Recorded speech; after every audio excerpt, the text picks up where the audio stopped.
Welcome to hello doctor.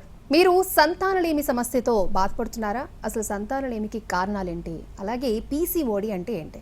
So దీని factor ఏ విధంగా fertility మీద ఎఫెక్ట్ చూపిస్తుంది? ఇలాంటి వాటన్నింటికి వివరాల కోసం కింద స్క్రోల్ అవుతున్న నెంబర్కి కాల్ చేయొచ్చు. అండ్ ఇవాళ మనతో పాటు ఉన్నారు హోమియోకేర్ ఇంటర్నేషనల్ నుంచి డాక్టర్ అరుణ గారు. మీకు ఎటువంటి డౌట్ ఉన్నా కింద స్క్రోల్ అవుతున్న నెంబర్కి కాల్ చేయొచ్చు. చక్కటి సలహాలు సూచనల్ని అందిస్తారు. నమస్తే డాక్టర్. నమస్తే అండి. సో మనం చూస్తూ ఉంటాం, అదే ఎవరైనా ఒక కపుల్ ఒక డాక్టర్ దగ్గరికి వెళ్ళినప్పుడు ఈ సమస్య మీకుంది లేకపోతే ఈ సమస్య మీకుంది అని చెప్తూ ఉంటారు. వాటిని రెక్టిఫై చేస్తూ ఉంటారు. వాళ్ళకి బాగానే ఉంటుంది. కొంతమంది రేర్ కపుల్స్ ఉంటారు, వెళ్తారు, అన్నీ కరెక్ట్గా ఉంటాయి, స్టిల్ వాళ్ళు ట్రై చేస్తూ ఉంటారు, కానీ అది సక్సెస్ అవ్వదు. దీన్ని ఎలా చూడాలంటారు? సో బేసిక్గా అండి, ఇన్ఫర్టిలిటీ అనేది ఈ మధ్య కాలంలో చాలా కామన్ ఇష్యూగా అయిపోయింది. దీనికి మెయిన్ రీజన్ అండి, ఎర్లీగా ప్రెగ్నెన్సీస్ రాకపోవడానికి రీజన్ లేట్గా మ్యారేజ్ చేసుకోవడం చాలా ఇంపార్టెంట్. చాలామంది 29-30s అయినా కూడా అబ్బాయిలు కావచ్చు అమ్మాయిలు కావచ్చు లేట్గా మ్యారేజ్ చేసుకోవడం జరుగుతుంది. దాంతోపాటు ఐటీ సెక్టర్ వాళ్ళు సిస్టమ్స్ ఎక్కువ యూజ్ చేయడం, ఫోన్ యూజ్ చేయడం, ఇలాంటి కండిషన్స్ వల్ల స్ట్రెస్ పెరిగిపోతుంది. సో స్ట్రెస్ పెరగడం వల్ల కూడా ప్రెగ్నెన్సీ ఛాన్సెస్కి ఆటంకం ఎదురవుతుంది. సో మెయిన్గా మనం చూసుకున్నట్లయితే భార్యాభర్తలు కలిసి ఉండి సంవత్సరం పాటు కలిసి ఉన్నప్పటికి కూడా ప్రెగ్నెన్సీస్ రాకపోతే ఖచ్చితంగా దాన్ని మనం ఇన్ఫర్టిలిటీ అని చెప్పుకోవచ్చు. సో ఇన్ఫర్టిలిటీలో ప్రైమరీ ఇన్ఫర్టిలిటీ, సెకండరీ ఇన్ఫర్టిలిటీ అని రెండు రకాలుగా ఉంటుంది. సో ప్రైమరీ ఇన్ఫర్టిలిటీ అంటే ఎటువంటి అబార్షన్స్ లేకుండా ప్రెగ్నెన్సీయే రాకపోతే మనం ప్రైమరీ ఇన్ఫర్టిలిటీ అని చెప్పుకోవచ్చు. సో సెకండరీ ఇన్ఫర్టిలిటీ అంటే అబార్షన్స్ కానీ ఫస్ట్ చైల్డ్ అయిపోయిన తర్వాత ప్రెగ్నెన్సీ ప్లాన్ చేసుకున్న ప్రెగ్నెన్సీ రాకపోతే ఖచ్చితంగా మనం దాన్ని సెకండరీ ఇన్ఫర్టిలిటీ అని చెప్పుకోవచ్చు. సో ప్రెగ్నెన్సీ రాకపోవడానికి ఇరువురు బాధ్యతలు అవుతారు. సో మేల్ ఇన్ఫర్టిలిటీ వల్ల కూడా ప్రెగ్నెన్సీ ఛాన్సెస్ తగ్గే అవకాశం ఉంటుంది. ఫీమేల్లో కూడా ప్రాబ్లమ్స్ ఉండడం వల్ల ప్రెగ్నెన్సీ రాకపోవడానికి ఛాన్సెస్ ఉంటాయి. సో మనం మేల్లో చూసుకోవడం వల్ల ఈ మధ్య కాలంలో డిటెక్ట్ అవుతున్న అన్కంట్రోల్ డయాబెటీస్, ఎర్లీగా డయాబెటీస్ డిటెక్ట్ అవ్వడం, హార్మోనల్ ఇంబ్యాలెన్సెస్, హైడ్రోసీల్, వారికోసీల్ ఇలా ఉండడం, స్పర్మ్ కౌంట్ తగ్గడం, మొటిలిటీ ఇష్యూస్ ఎక్కువగా ఉండడం, ఓవర్ వెయిట్, స్ట్రెస్తో పాటు ఈ సిస్టమ్ ఎక్కువ యూజ్ చేసేవారు, నైట్ షిఫ్ట్స్, ఆహార పద్ధతుల్లో డిస్టర్బెన్సెస్ ఉన్న వారికి కూడా ప్రెగ్నెన్సీ ఛాన్సెస్ అనేది ఆడవారికి మిస్ అవుతుంది. అలానే మనం చూసుకున్నట్లయితే ఆడవారిలో కూడా ఏజ్ ఎక్కువైన తర్వాత మ్యారేజ్ చేసుకోవడం, ఎల్డర్లీ ప్రైమీ ఇలా ఇష్యూస్ ఉండడం వల్ల కూడా మనం చూస్తున్నాం. థైరాయిడ్, పీసీఓడి, అడినోమయోసిస్, దాంతోపాటు ఎండోమెట్రియోసిస్, కొందరికి ఎగ్ సైజ్, క్వాలిటీ ఇవి ప్రాపర్గా లేకపోవడం వల్ల ఏఎంహెచ్, యాంటీ ముల్లేరియన్ హార్మోన్, ఇది ప్రెగ్నెన్సీకి చాలా అవసరమైన హార్మోన్. ఈ హార్మోన్స్ తక్కువ ఉండడం వల్ల కావచ్చు, ల్యూటనైజింగ్ హార్మోన్, ఈస్ట్రోజన్, ప్రొజెస్ట్రాన్ ఇలా మల్టిపుల్ హార్మోనల్ ఇంబ్యాలెన్స్ ఉండడం వల్ల కూడా చాలామందిలో ప్రెగ్నెన్సీస్ రావట్లేదు. కొంతమందిలో అన్నీ నార్మల్ ఉన్నప్పటికీ కూడా ప్రెగ్నెన్సీస్ అనేది రాకపోవచ్చు. వాళ్ళు ఎంత ప్లాన్ చేస్తున్నప్పటికీ కూడా ప్రెగ్నెన్సీస్ కొంతమందిలో రాకపోవచ్చు. ఇది మామూలుగా చెప్పుకున్నట్లయితే అన్ఎక్స్ప్లెయిన్డ్ ఇన్ఫర్టిలిటీ అని మనం చెప్పుకుంటాం.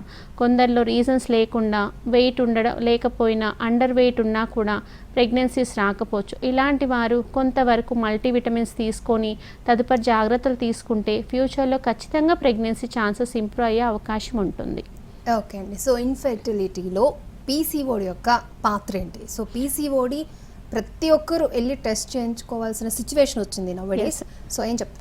సో బేసిక్గా అండి, ఈ పీసీఓడి అనేది చాలామంది మనం చూసుకున్నట్లయితే మెచ్యూర్ అయినప్పుడు టీనేజ్ అమ్మాయిలలో ఎక్కువగా చూస్తుంటున్నాం.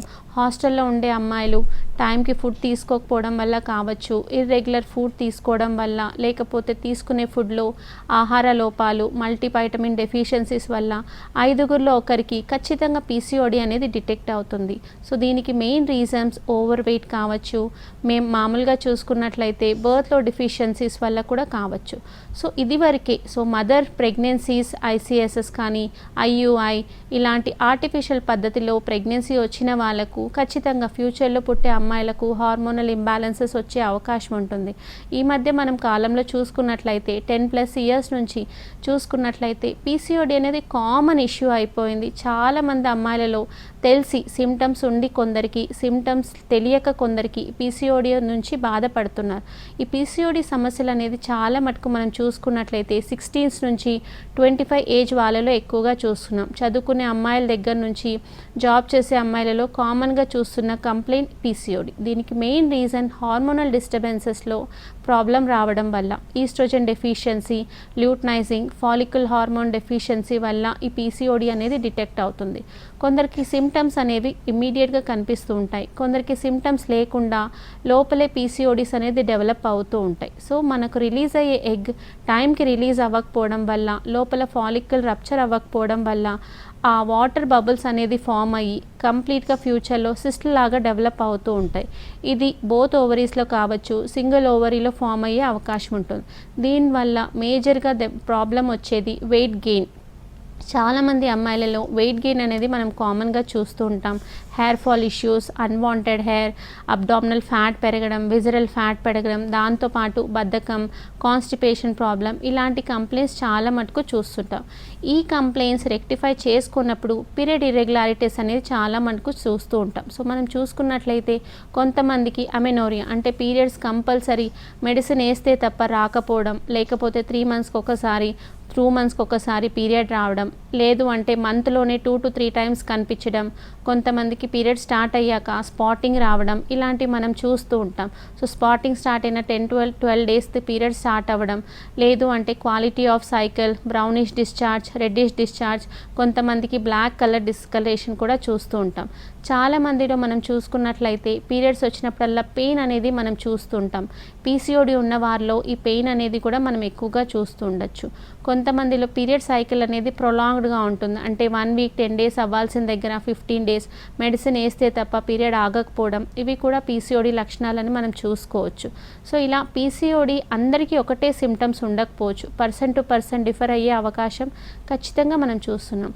డే టు డే లైఫ్లో కమింగ్ ఇయర్స్లో పీసీఓడి డెవలప్ అవడానికి main thing life style modifications లేకపోవడం వల్ల చాలా మటుకు ఈ ప్రాబ్లమ్స్ అనేది డెవలప్ అవుతున్నాయి. న్యాచురల్ ఫుడ్ తీసుకోకపోవడం వల్ల, ఎక్కువగా జంక్ ఫుడ్ తీసుకోవడం, బాడీలో ఫ్యాట్స్ పెరగడం, నైట్ షిఫ్ట్ చేసే వాళ్ళు, ఐటీ సెక్టర్, సాఫ్ట్వేర్స్ వాళ్ళు, ఎక్కువగా సిస్టమ్స్, ఫోన్ యూస్ చేసే వారిలో ఈ ప్రాబ్లం అనేది మనం ఎక్కువగా చూస్తున్నాం. బయట తీసుకునే జంక్ ఫుడ్స్ వల్ల నార్మల్గా వెయిట్ పెరిగే అవకాశం ఉంటుంది. సో వెయిట్ పెరగడం వల్ల కూడా పీసీఓడి డెవలప్ అయ్యే అవకాశం ఉంటుంది. పీసీఓడి ఉన్న వాళ్ళలో కూడా వెయిట్ పెరిగే అవకాశం ఖచ్చితంగా ఉంటుంది.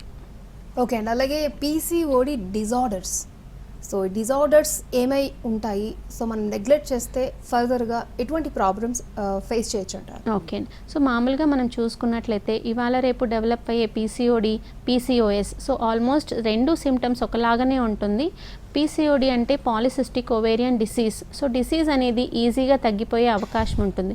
వీళ్ళకి సిమ్టమ్స్ అనేది కాస్త తక్కువగా ఉంటుంది. అలానే మనం చూసుకున్నట్లయితే పీసీఓఎస్, సో పీసీఓఎస్ అనేది polycystic ovarian syndrome. So syndrome అనేది మనం చూసుకున్నట్లయితే డిసీజ్తో పాటు కొన్ని కాంప్లికేషన్స్ అనేది పెరుగుతూ ఉంటాయి. సో ఇలాంటి వారికి హార్మోనల్ ఇంబ్యాలెన్స్ స్టార్ట్ అయ్యి బాడీలో అన్ని సిమ్టమ్స్ డిస్టర్బ్ అయ్యే అవకాశం ఎక్కువగా ఉంటుంది పీసీఓఎస్ వాళ్ళకు. సో పీసీఓడి డిజార్డర్స్ ఉన్న వాళ్ళకు మనం చూసుకున్నట్లయితే టాప్ టు టో డిస్టర్బ్ అయ్యే అవకాశం ఉంటుంది.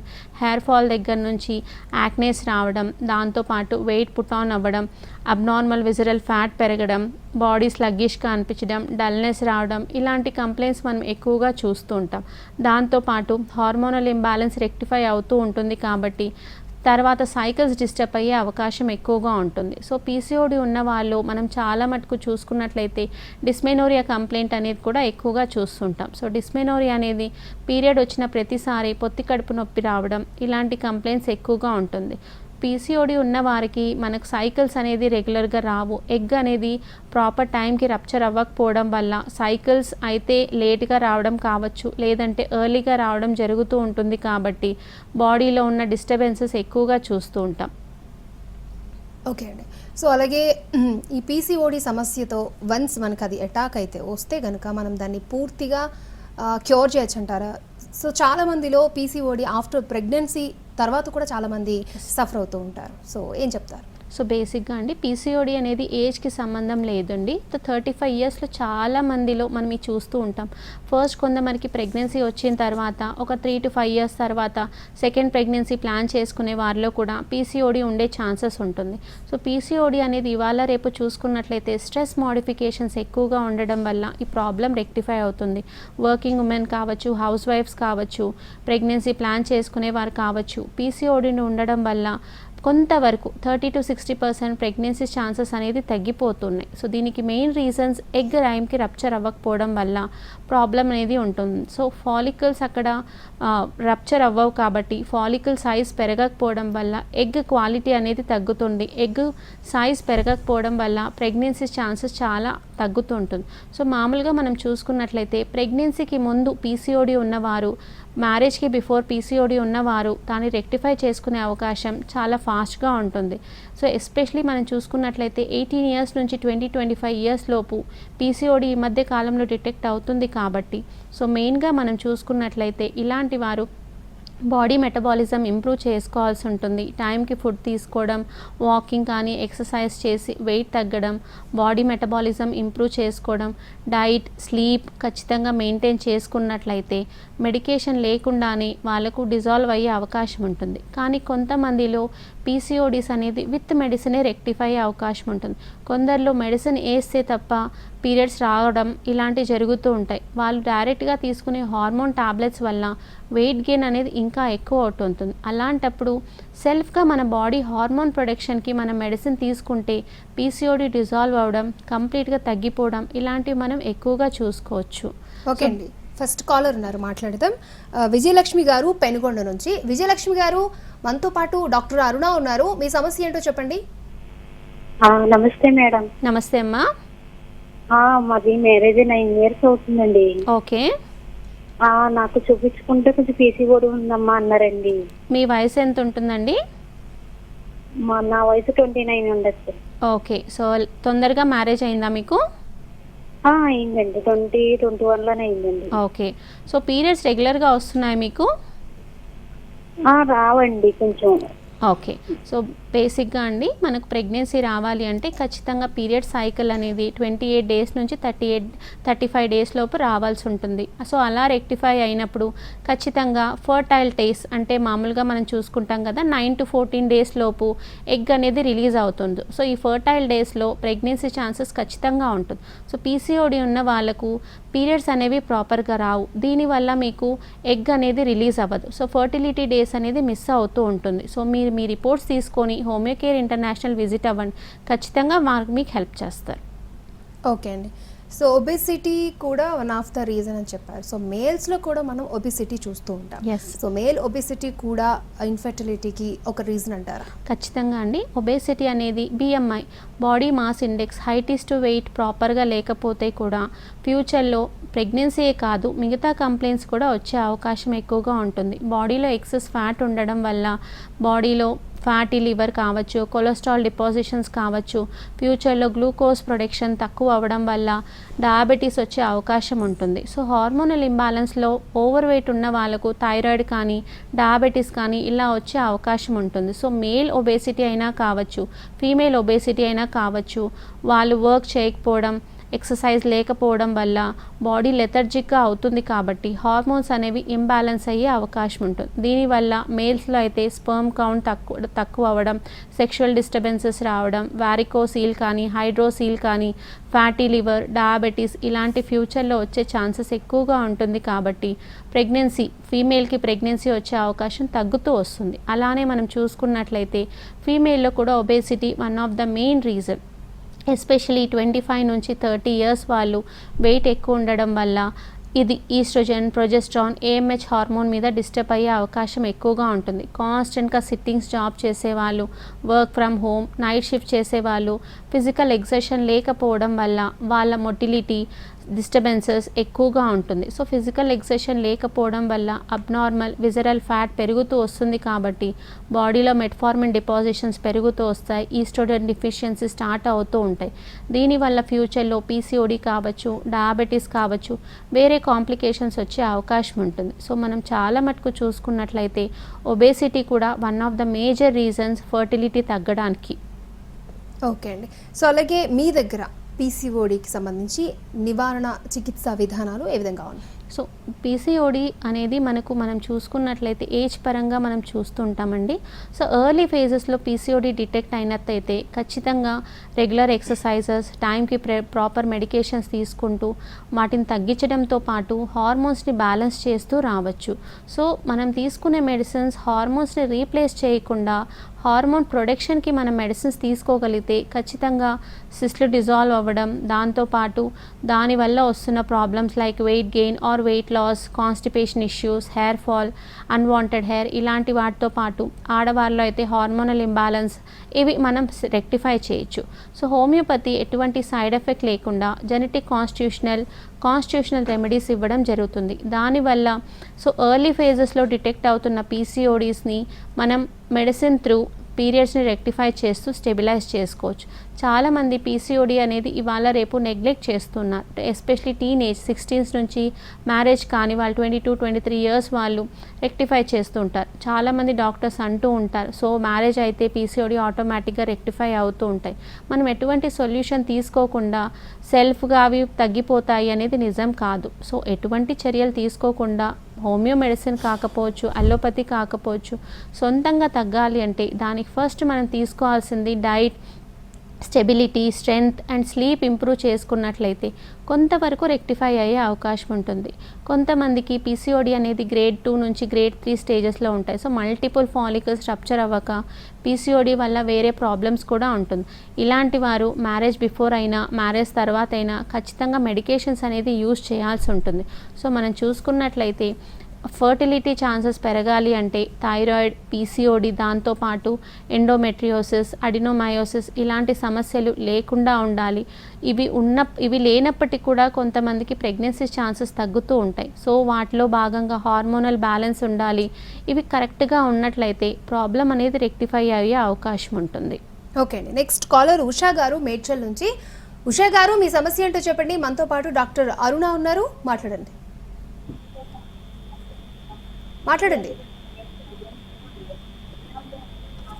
హలో, మీరు టీవీ చూస్తూ మాట్లాడుతున్నారండి. టీవీ చూడొద్దు, కాల్ కట్ అయిపోతుంది. హలో, ఓకే అండి, కాల్ కట్ అయిపోయింది. అలాగే సంతానలేమితో పాటు పీసీఓడి ఉన్న వాళ్ళు ఎటువంటి జాగ్రత్తలు తీసుకోవాలి? సో బేసిక్గా అండి, ఒకవేళ మ్యారేజ్ అయ్యి 1-2 ఇయర్స్ అవుతుంది, ప్రెగ్నెన్సీ ప్లాన్ చేస్తున్నారు అనుకుంటే న్యాచురల్గానే కొంతమంది ప్రెగ్నెన్సీ ప్లాన్ చేసుకోవచ్చండి. సో ఒకవేళ వాళ్ళ పీరియడ్స్ 28 డేస్ నుంచి 30 డేస్ లోపు సైకిల్ ఉన్నట్లయితే 9 to 14 డేస్ లోపు కలిసినప్పుడు ఖచ్చితంగా ప్రెగ్నెన్సీ ఛాన్సెస్ ఉంటాయి.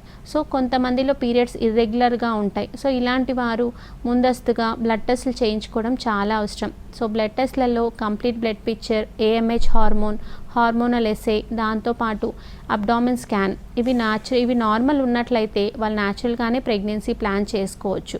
కానీ కొంతమందికి దీంట్లో కొంచెం డిస్కంఫర్ట్స్ ఉంటాయి. అలాంటప్పుడు ఫస్ట్ డైరెక్ట్గా మెడికేషన్ కాకుండా మనం హోమ్ త్రూ ఎటువంటి రెక్టిఫికేషన్స్ చేసుకోవచ్చు అనేది చాలా ఇంపార్టెంట్. చాలా అండర్ వెయిట్ ఉన్నా లేకపోతే ఓవర్ వెయిట్ ఉన్నా వాళ్ళు వెయిట్ రెక్టిఫై చేసుకోవడం చాలా అవసరం. హెల్దీ డైట్ తీసుకోవడం, 1/2 అవర్ నుంచి 45 మినిట్స్ యోగా కానీ ఎక్సర్సైజెస్ కానీ వాకింగ్ చేయడం. ఒకవేళ వాళ్ళు వర్కింగ్ అయితే ఖచ్చితంగా వర్క్ని బ్యాలెన్స్ చేసుకుంటూ స్ట్రెస్ని మేనేజ్ చేసుకోవడం చాలా అవసరం. సో ఇవి కరెక్ట్గా మెయింటైన్ చేసుకున్నట్లయితే ఎటువంటి ప్రాబ్లమ్స్ లేకుండా ప్రెగ్నెన్సీ ఛాన్సెస్ వస్తూ ఉంటాయి. కొంతమందికి ఏజ్ పరంగా చూసుకున్నట్లయితే 33-34 ఇలాంటి వారు ప్రెగ్నెన్సీకి ప్లాన్ చేస్తూ ఉంటారు. సో ఏజ్ పెరిగే కొద్దీ మనం అమ్మాయి పుట్టినప్పటి నుంచి పెరిగే కొద్దీ బాబులుగా చూసుకున్నట్లయితే పుట్టుకతోనే లోపల ఫాలికల్స్ అనేవి ఉంటాయి. ఏజ్ పెరిగే కొద్దీ ఫాలికల్ సైజ్ పెరగడం జరుగుతూ ఉంటుంది, క్వాలిటీ ఆఫ్ ఎగ్స్ తగ్గుతూ ఉంటాయి. సో మన ఏజ్ పెరిగే కొద్దీ ఫాలికల్స్ సైజ్ పెరుగుతుంది కాబట్టి క్వాలిటీ తగ్గుతుంది కాబట్టి సో ఎంత వీలైతే అంత తొందరగా ప్రెగ్నెన్సీ ప్లాన్ చేసుకోవడం చాలా మంచిది. ఓకే అండి. కాలర్ ఉషా గారు మేడ్చల్ నుంచి. ఉషా గారు మీ సమస్య ఏంటో చెప్పండి. మనతో పాటు డాక్టర్ ఉన్నారు, మాట్లాడండి. నమస్తే మేడం. నమస్తే అమ్మా. మేడం నేను మేడ్చల్ నుంచి మాట్లాడుతున్నాను. చెప్పండి. మా పాప మెచ్యూర్ అయ్యి 1 year అవుతుంది. ఓకే. పాప పెద్దది. పాప మెచ్యూర్ అయ్యింది అంటే ఫస్ట్ టైం అయినప్పుడు ఏం అవ్వలేదు మేడం. ఓకే. ఆ తర్వాత సెకండ్ టైం ఒక 20 days వరకు అయ్యింది.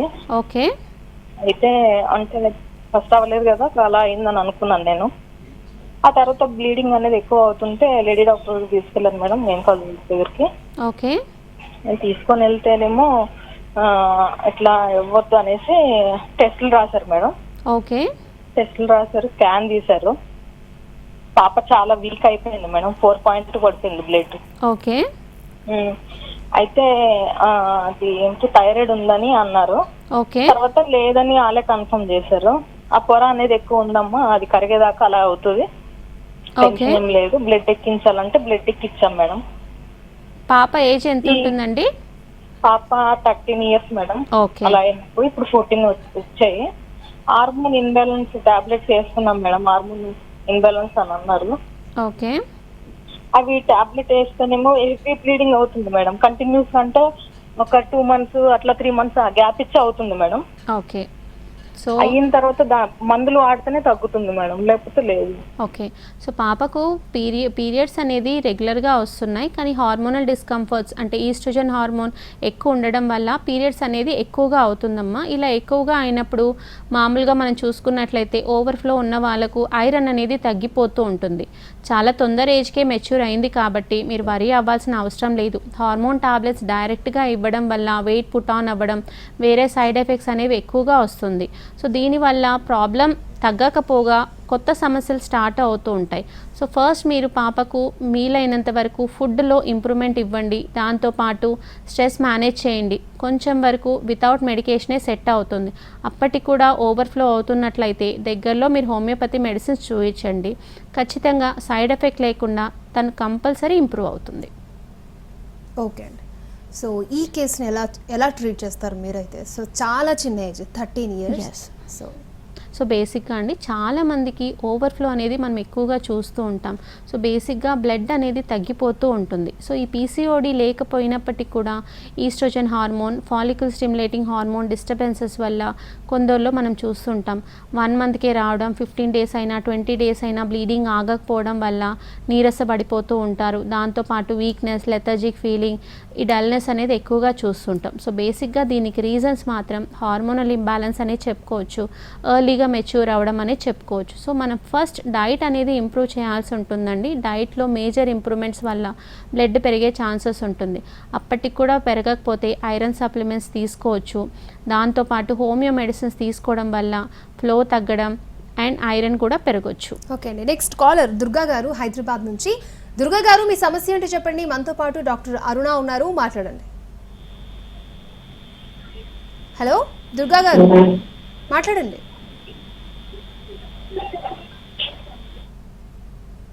నెక్స్ట్ కాలర్ ఉన్నారండి, లక్ష్మి ఫ్రమ్ హైదరాబాద్. లక్ష్మి గారు మీ సమస్య ఏంటో చెప్పండి. డాక్టర్ గారు ఉన్నారు, మాట్లాడండి. మేడం నమస్తే. మేడం నమస్తే అండి.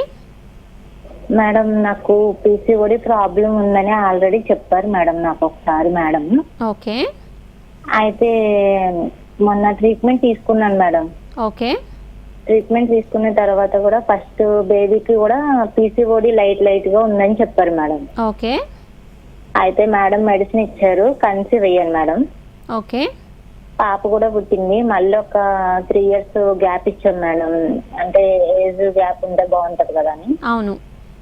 మళ్ళీ ప్లానింగ్ చేసుకుంటున్నాం మేడం సెకండ్ బేబీకి. అయితే ఒకసారి చూపించుకున్నాను మేడం, ఒక 6 months ఏమో కోర్స్ వాడాము. ఓకే. తర్వాత ఏం చెప్పారంటే కొద్దిగా ఎగ్స్ తొందరగా ఫామ్ అవ్వట్లేదు, ఎగ్స్ రిలీజ్ అవుతున్నాయి కానీ ఎగ్స్ ఫామ్ అవ్వట్లేదు అని చెప్పారు మేడం. ఓకే. దానికి కూడా మెడిసిన్ ఇచ్చారు మేడం. మెడిసిన్ ఇచ్చిన తర్వాత కూడా ఎగ్స్ రిలీజ్ అయ్యాయి కానీ కన్సీవ్ కాలేదు మేడం. ఓకే. ఇప్పుడు సేమ్ ప్రాబ్లం ఉందని అనుకుంటున్నాను మేడం. ఓకే. మీ ఏజ్ ఎంత అండి ఇప్పుడు? 26 మేడం. ఓకే. సో బేసిక్గా అండి ఎగ్ అనేది 13 నుంచి 14 mm ఉండాల్సి ఉంటుంది. ఇలా ఉన్నప్పుడే ప్రెగ్నెన్సీ ఛాన్సెస్ ఖచ్చితంగా ఉంటుంది. సో మీకు ఏదో ఒక ప్రాబ్లం లేదు, ఎటువంటి ప్రాబ్లం లేదు. ఫస్ట్ డైట్, వాకింగ్, ఎక్సర్సైజెస్ ఇలాంటివి మెయింటైన్ చేయండి. సో అప్పటికి కూడా ఎగ్ సైజ్ పెరగకపోతే ఒక 3 to 6 months మెడికేషన్ యూస్ చేయండి. Quality and quantity of egg size పెరుగుతుంది. ఖచ్చితంగా మీకు సెకండరీ ఇన్ఫర్టిలిటీ పూర్తిగా నివారణ అయ్యే అవకాశం ఉంటుంది. ఓకే అండి. నెక్స్ట్ కాలర్ దుర్గా గారు హైదరాబాద్ నుంచి. దుర్గా గారు మీ సమస్య ఏంటో చెప్పండి. మనతో పాటు డాక్టర్ అరుణ ఉన్నారు, మాట్లాడండి. Hello ma'am. హలో అండి. మ్యామ్ యాక్చువల్గా నాకు ఎండోమెట్రియోసిస్ అని చెప్పారు 2 years బ్యాక్ నుంచి. ఓకే. పీసీఓడికి ఎండోమెట్రియోసిస్ కి డిఫరెన్స్ ఏంటి అండ్ దేని వల్ల ఎక్కువ ప్రాబ్లం ఉంటుంది కొంచెం చెప్పగలుగుతారా? యా, సో బేసిక్గా పీసీఓడి అనేది యాక్చువల్లీ హార్మోనల్ ఇంబ్యాలెన్స్ వల్ల వస్తుంది. సో పీసీఓడి అనేది ఓవరీస్లో సిస్ట్లు అనేది ఫామ్ అవుతూ ఉంటాయి. సో మల్టిపుల్ ఫాలికల్స్ అనేది రప్చర్ అవ్వక ఆ ఫాలికల్స్లో బ్యాడ్ వాటర్ సెల్స్ అనేవి అక్యుములేట్ అయిపోయి సిస్ట్ లాగా ఫామ్ అవుతుంటాయి. దీనివల్ల పీరియడ్ ఇర్రెగ్యులారిటీస్ అవ్వచ్చు, పీరియడ్స్ డిస్కంఫర్ట్స్ లేకపోతే కావచ్చు, కాకపోవచ్చు, లేదు అంటే ఎక్కువ అవ్వచ్చు, ఇలాంటివి జరుగుతుంటుంది. సో పీసీఓడి ఆర్ పీసీఓఎస్ఎస్ ఇది. సో ఎండోమెట్రియోసిస్ అనేది ఏమవుతుందంటే లోపలున్న గర్భసంచి యూట్రస్లో ఎండోమెట్రియం పొర ఊడిపోయి బయటికి వచ్చేస్తుంది. సో పీసీఓడి అనేది డిజాల్వ్ అయ్యే ఛాన్సెస్ ఎక్కువగా ఉంటుంది. సో మామూలుగా మనం చూసుకున్నట్లయితే ఎండోమెట్రియోసిస్కి హోమియో కావచ్చు, అలోపతి కావచ్చు, ట్రీట్మెంట్ అనేది ఖచ్చితంగా లేదనే చెప్పుకోవచ్చు. దీనికి లైఫ్ స్టైల్ మోడిఫికేషన్స్ చేసుకోవడం, టైంకి food, type of food improve చేసుకోవడం మనం చేయాల్సి ఉంటుంది. సో ఎండోమెట్రియోసిస్ ఉన్న వాళ్ళకు పీరియడ్స్ వచ్చినప్పుడల్లా చాలా పెయిన్ అనేది మనం ఎక్కువ చూస్తూ ఉంటాం. ఓకే, సో ఎండోమెట్రియోసిస్ సో ఇది రేర్ కేసెస్ అంటారా లేకపోతే రెగ్యులర్గా చూస్తామండి? సో బేసిక్గా అండి చాలా మందిలో కనిపిస్తూ ఉంటుంది, సిమ్టమ్స్ లేకుండా ఉంటుంది. కానీ ఇవాళ రేపు చూసుకున్నట్లయితే ప్రెగ్నెన్సీ రాకపోవడానికి ఎండోమెట్రియోసిస్ కూడా రీజన్. సో ఫాలికల్స్ రప్చర్ అయినా రప్చర్ అవ్వకపోయినా ఎగ్స్ మనం అక్యుములేట్ చేసుకోవచ్చు. కానీ మెయిన్గా ప్రెగ్నెన్సీ ఫామ్ అయ్యేది యూట్రస్లోనే కాబట్టి యూట్రస్ నుంచి మనకు రిలీజ్ అవుతున్న ఎండోమెట్రియం పొర బయటికి వచ్చేస్తుంది. సో ఎండోమెట్రియోసిస్, అడినోమయోసిస్ అనేది one of the major reasons pregnancy రాకపోవచ్చు. సో బేసిక్గా 100లో 2-3 ఎండోమెట్రియోసిస్ ఇష్యూ ఉంటుంది. సో మామూలుగా ఈ ఎండోమెట్రియోసిస్ అనేది మనకు మెచ్యూర్ అయినప్పుడే తెలుస్తుంటుంది. కానీ సిమ్టమ్స్ అనేది స్లోగా అపియర్ అవుతూ ఉంటాయి. సో పీరియడ్ వచ్చినప్పుడల్లా పెయిన్, అబ్డామినల్ డిస్కంఫర్ట్, కొందరికి ఆ పెయిన్ అనేది మెడిసిన్ వేస్తే తప్ప తగ్గకపోవడం, వామిటింగ్ ఇష్యూస్ ఇలాంటివి ఎక్కువగా చూస్తూ ఉంటాం. So endometriosis one of the major reason fertility రాకపోవడానికి. ఇది ట్రీట్మెంట్తో కాకుండా లైఫ్ స్టైల్ మోడిఫికేషన్స్ చేసుకోవడం, టైంకి ఫుడ్ తీసుకోవడం, స్ట్రెస్ మేనేజ్ చేసుకోవడం ఇలాంటివి మనం మెయింటైన్ చేసుకుంటే పెయిన్ వచ్చినప్పుడు ప్రాపర్గా మెడికేషన్ తీసుకున్నట్లయితే కొంతవరకు సిమ్టమ్స్ రిలీఫ్ అయ్యే అవకాశం ఉంటుంది. కానీ దానికి ప్రాపర్గా క్యూర్ లేదనే చెప్పుకోవచ్చు. అంటే మెడిసిన్ లేదు అని వినడం ఫస్ట్ టైం డాక్టర్. సో ఎందుకు ఉండదు అంటారు? సో బేసిక్గా అండి ఆ పొర అనేది ఊడిపోతూ ఉంటుందండి. ప్రతి ఒక్కసారి ఆ పొర అనేది మనకు పీరియడ్తో పాటు పొర ఎండోమెట్రియం అలా ఊడిపోవాలి. కానీ ఆ పొర పొత్తి కడుపులోకి వచ్చేసి పెయిన్ అనేది వస్తూ ఉంటుంది. దీనికి మనం ట్రీట్మెంట్ లేదని చెప్పుకోవచ్చు. Right, thank you doctor Arun గారు, చాలామంది కాలర్స్కి చక్కటి సలహాలు సూచనలు అందించినందుకు. రైట్, చూసారు కదా, ఇది ఈనాటి మన హలో డాక్టర్. నమస్తే.